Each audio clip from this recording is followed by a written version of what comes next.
those that are ranked worst of all time. You don't have any expectations, of course. So, I mean, I've watched it. I don't mind it. I see where the badness is in it, of course.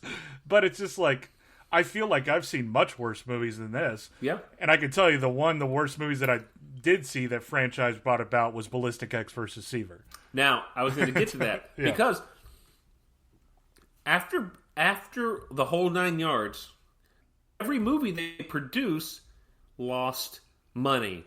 Up until their last movie, which apparently happened in 2007, which was the Wendell Baker story.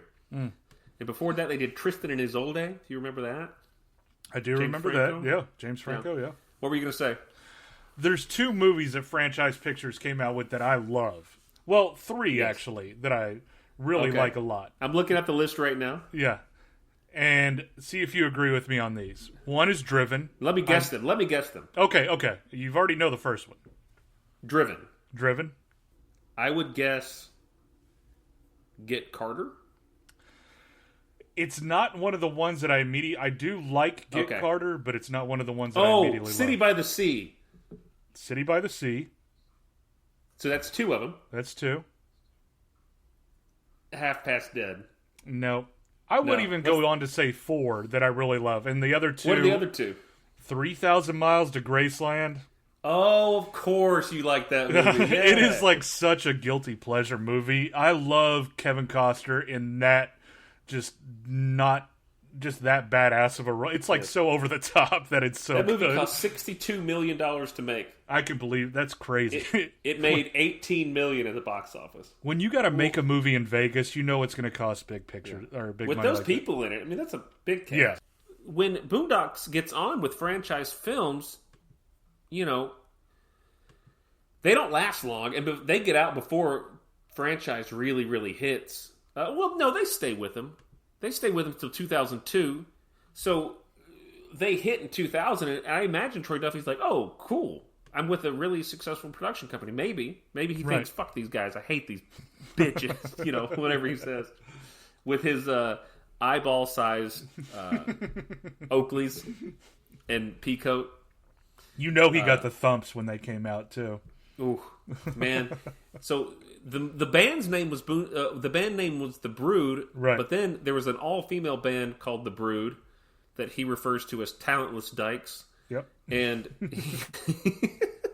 which you can of course imagine him with his Bushmills in his hand and his cigarette in the other hand. It's not even a surprise that he would it's not even shocking at all.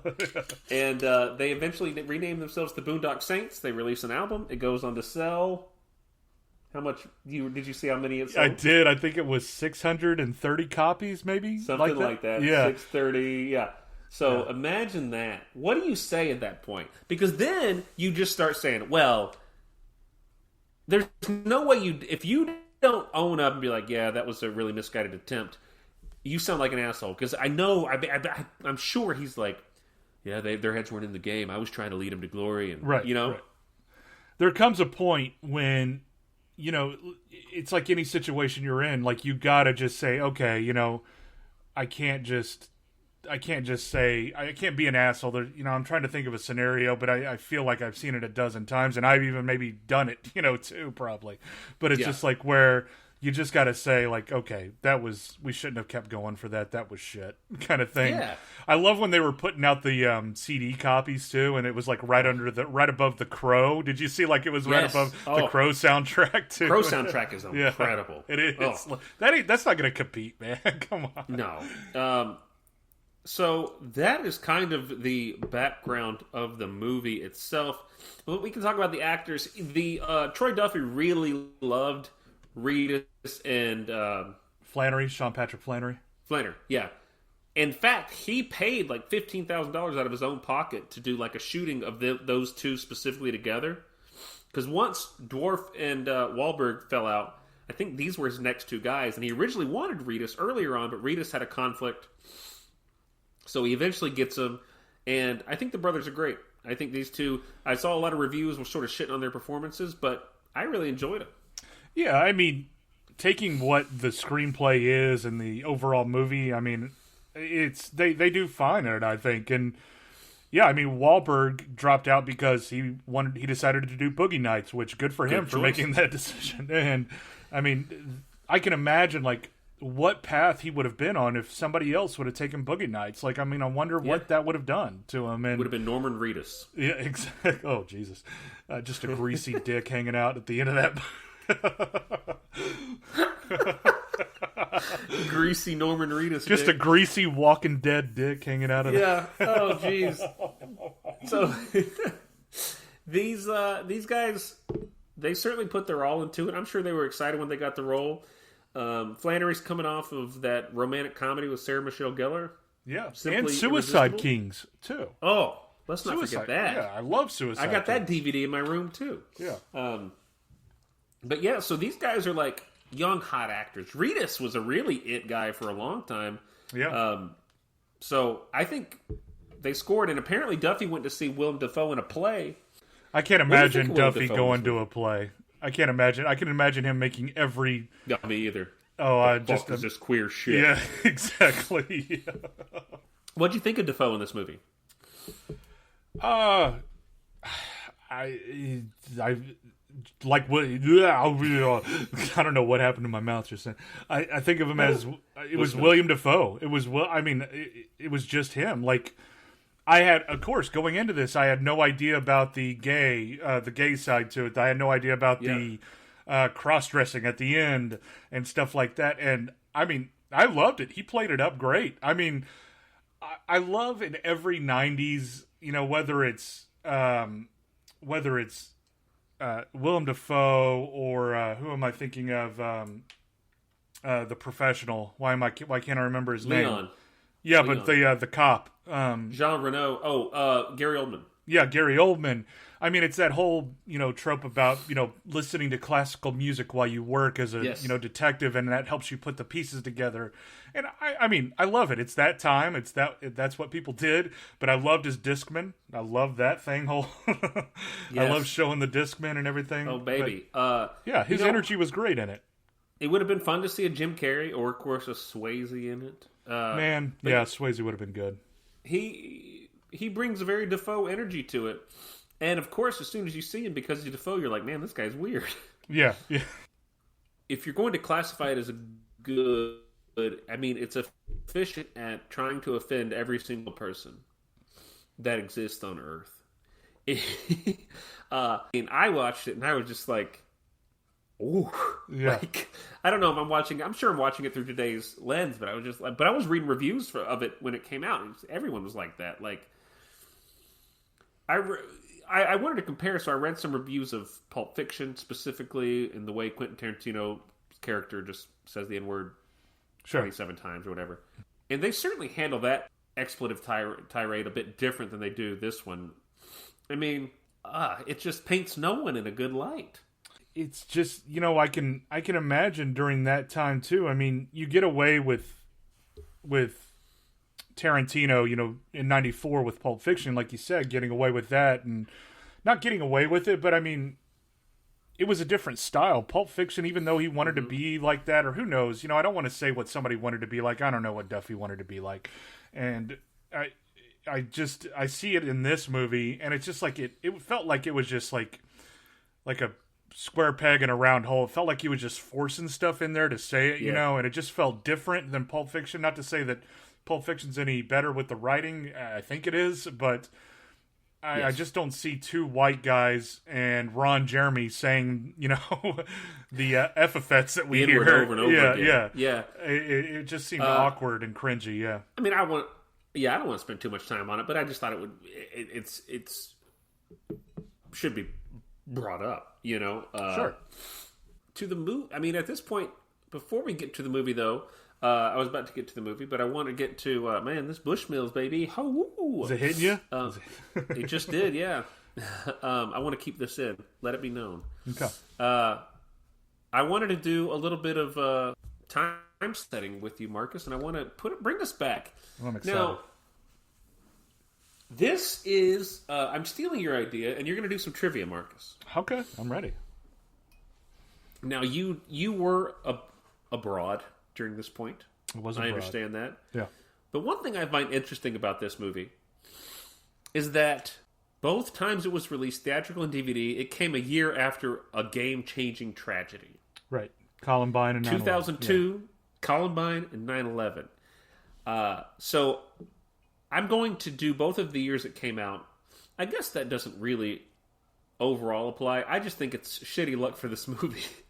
I think, when you think of the sentiment of 9/11 afterwards and sort of the America's going to go kick ass and we're going to do some things that aren't maybe the best to do, but we got to do them because of what's need to be done. That's sort of the tone of this movie. Right. So maybe that sort of added to its success. So let's start with some trivia from 1999, Marcus. Ooh, okay, I'm ready. All right. And if you email us and you tell us the number that Marcus got correct, I will give you a DVD copy of Equilibrium. Ooh, hot off. So I'm sure it's a first edition too. Let's see. And some of these aren't specific to the month as if we normally do, like the month of January 99. Sure. So this might be just the entire year of 99. I'm ready. I'll give you 2 guesses for this one. Okay. What was the top song of the year based on sales and #1 Billboard time spent at #1? The #1 song of the entire year. The top song. If it's my first guess that I'm going with my gut. Yeah. Let's hear it. Hit Me Baby One More Time by Britney Spears. Not a bad guess. It's not that one. Okay. You get one more here. I mean, there's 2 songs that I have in mind. Okay. Now, give me both of them. Okay. I think it was 99 because this seems around the time when I heard it too. But I'm going to go with Sean Mullins' Lullaby. Ooh, gosh. I'm loving all these songs. That's incorrect, though. It's incorrect. All right. And I will go with, dang it, man. Do I get one hint? Like R&B, yeah. Pop? I just feel like if I give you a hint, you'll know it immediately. Let me see if I can, okay, I'll go back to our archives. This song in 1999 stayed at the top of the charts for a number of weeks. It's a collaboration with someone who was accused of having sex with Tom Cruise. Accused of having sex with We talked about this on one of our podcast episodes. Did we really? Yes. Oh, I thought that'd be a big hint. Okay, so it's a collaboration. Okay. And this person is the reason, apparently, the Hollywood legend is that this is Tom Cruise was caught having sex with this person at a party, and after that, Scientology was like, Tom Cruise, we got to get you married to Katie Holmes. Okay, I'm going to say Will Smith, Miami. No, it's a collaboration. Oh, okay. It's 2 people. All right. I wish it was Will Smith. Yeah. Oh, God. Oh, I don't know. I'm trying to think of any collaborations that went on. Give me one second. I'm thinking. You're going to kill yourself. You're going to kill as soon as I say it. I don't know. I'm down. I don't know. All right. Collaborations that happen. Get ready to. Oh Jesus! Am I gonna just kick myself? Nuts. Oh man! Give me your heart, make it real, or else forget about it. Oh no, Rob Thomas and Santana. Smooth. Oh man, that was 99. Wow. Okay. Did we talk? Was it him and Rob Thomas that they were accused of? No, it was Tom Cruise and Rob Thomas. That's what I'm saying. Yeah, Tom Cruise and Rob Thomas. Yeah. That at a party, but somebody's like, "Oh shit! Look, it's Tom Cruise and Rob Thomas having sex." You'll get this one. This was number 99. 0 for 1. I'm ready to go. 1999 World Series. Mm-hmm. Who won and what was the count? What was the count? Meaning, like, what was you mean like count? What was the game count? Yeah. 99 was New York Yankees, and that wasn't the Padres. That was 99 was Yankees Braves. Yes. And that was, didn't they sweep the Braves?